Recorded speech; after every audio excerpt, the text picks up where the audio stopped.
am I so fixated on a Harley Davidson?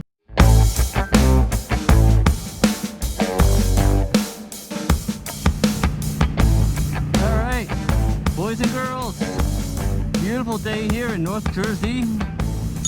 I'm on my way back. I had to pick up a little goodie from my favorite bakery because we're going to somebody's house for dinner tonight, so figured what a good time to go out for a ride. Kill two birds with one stone. That's my view. So hope all is well with everybody. Again, thank you for watching, thank you for listening. Please like, subscribe to the channel.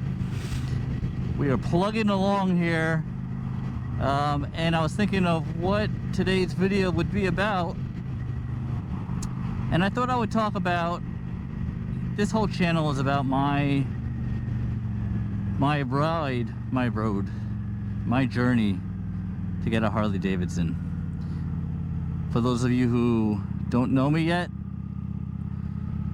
my name is Jason, and I ride currently, this is a Kawasaki Vulcan 900 custom cruiser bike. It's my first bike. I've been riding for 2 years now, and I'm working my way towards getting a Harley. Always wanted a Harley, for better or worse. It's just, I need to go through that phase, if you know what I mean. I don't know how long it'll be. This bike has been a perfect first bike for me. I couldn't ask for anything more. It's not too big, not too powerful, has enough power to do everything I want to do. But cruising on the highway, like right now, anything over 70 gets a little on the shaky side, I would say. So, the topic of this video is, I know I want a Harley, right? But this bike is so much cheaper. Even a brand new Vulcan 900, I think costs maybe $8,000-9,000, whereas a Harley touring model, you're talking $24,000-30,000, right? For a motorcycle, it's kind of crazy when you think about it. I get it. I don't disagree. $30,000 on a motorcycle is crazy. Yet I yearn, and I want. I don't know why. I don't. For those of you who've watched some of my other videos, I'm leaning towards getting a street light split special, because it just has everything I would need. You know, I don't really do a lot of touring now. Hey, I don't do any touring now. But if I ever want to take an extended trip, I don't have to worry about it. I got pretty much everything I need on a street glide special. I like the hard bad look. The radio, I don't know how I feel about the radio. I mean, I'd rather just listen to the sound of my bike if it has nice pipes on it. But if you're going on a longer trip on the highway, I could see where a radio might come in handy. What else? Anyway, that's what I'm leaning towards, right? But this bike, I bought it with cash. It's paid for. It was a fraction of the price of a Harley, even a used Harley. Fraction of the price. And you really can't beat it. It's super reliable, right? These Kawasaki is super reliable. The only thing I've done to this bike since I bought it 2 years ago, changed the oil and the brake fluid. That's it. Runs as good as it could run. Never had one problem with it. I can't really ask for anything more, right? So the question I ask myself is, why would I change that? You know the old phrase, if it's not broken, right? I don't know. I can tell you this though. This bike, as much as I enjoy it, and it's a fun bike to ride, I just want something more. I want something with a little bit more power for the highways. That way, like going on a highway, like right now on this bike, I do everything I can to kind of stay away from the highways because it's not fun.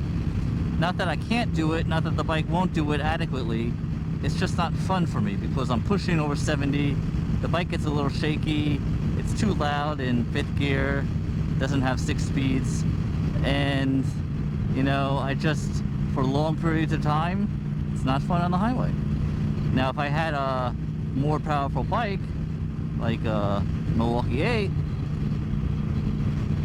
you can do 70, 80, no problem, right? It doesn't feel like you're moving, which is beautiful. So that's really the biggest difference for me, is the power. Everything else is, I mean, you know, I love the aesthetics of the Harley. I'm going to do another video on why Harley, right? Why Harley, not another brand like Indian or BMW or something like that. Why am I so fixated on a Harley Davidson? I'm going to do another video on that. But the question is, like, should I keep this bike? Sometimes I think to myself, why don't I just keep this bike? It's paid for. I could put some pipes on here. It'll sound good. For the type of riding that I do right now, this is all I need. Which is true. But again, something calls for me. I don't know what it is. I can't explain it. It just is about the Harley Davidsons. I don't know. But I'm not going to fight it. You know, life is too short. I'm not going to fight it. Maybe I'll get a Harley.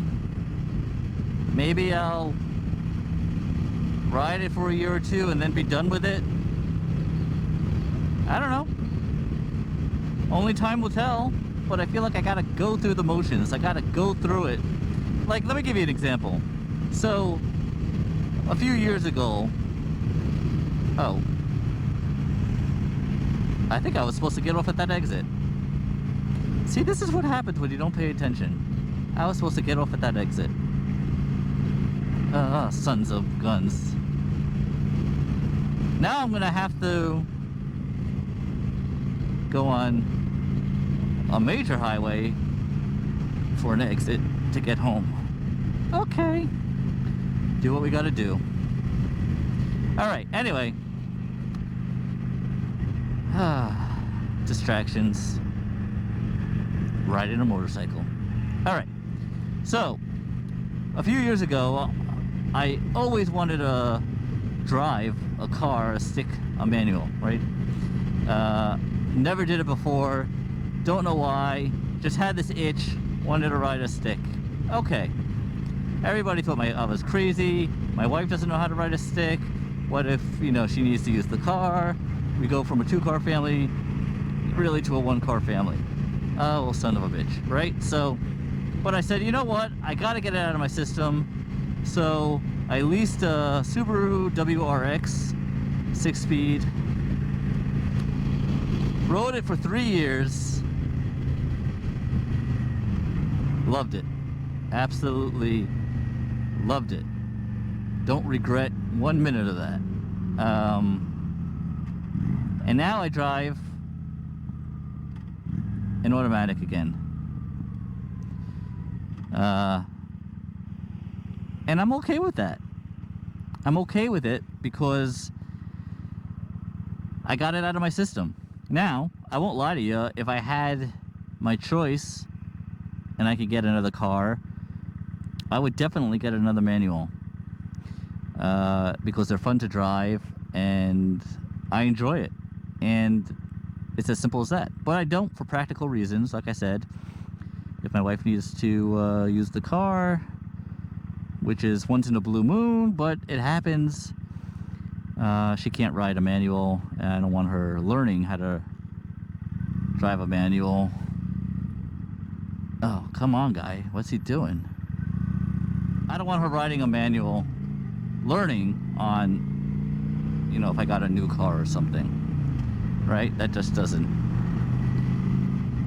make sense, because when you're learning, you're going to grind the gears occasionally and blah, blah, blah. I don't want that on a new car. Anyway, So for practical reasons, I drive an automatic now. And I'm fine with it because the bike is my toy. Like, this is my toy. And cars are not really my big thing. They're more of a mode of transportation for me. So I'm fine with driving a whatever car. I have to say, the last 3 or 4 days here in Jersey have been like summer, 80, 85. Today is a little bit cooler in the 75, upper 70s. And so I decided, I'll stick with the leather jacket. But I gotta say, I'm a little warm. Just a little. Whew. Can't wait for the cooler, more crisp weather. I love it.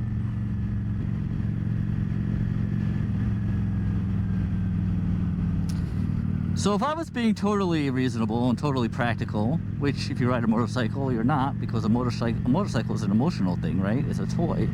Nobody needs a motorcycle. So there's really nothing practical about it. But if I was being practical,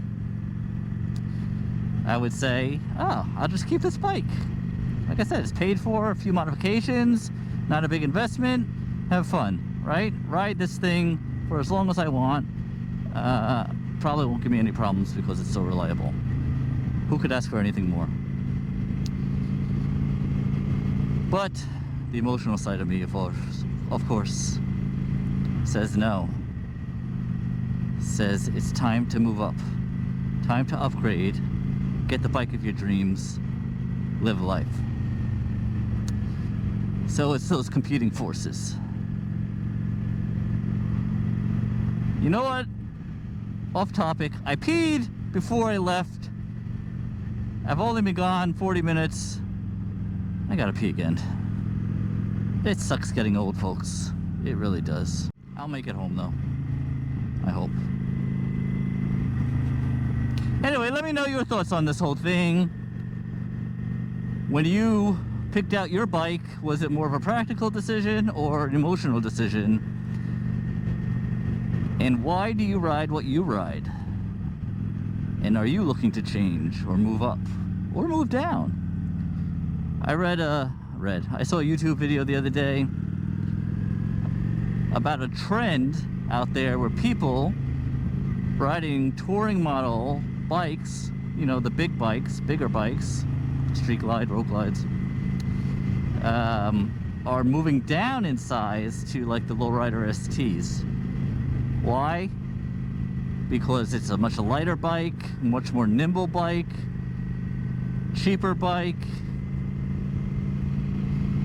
I could understand all that. But I'm 47. I'm in good physical shape, probably. I work out, I do CrossFit, so I probably am in one of the best shapes of my entire life right now. If I can't handle a touring bike like a street glide now, then when will I be able to do it? That's how I think about it. So I don't mind getting a bigger bike now because this is the time to ride a bigger bike. And if I want to downgrade as I get older and my body starts breaking down more, whatever, then that's fine, I'll do it then. But if I can't ride a touring bike now, then I'm never going to be able to ride one. So that's kind of how I look at it. But let me know what journey you're on. Are you looking for another bike and why? Other than that, I'll see you guys next time. Again, thanks for watching. Like and subscribe to the channel, and I'll see you on the road.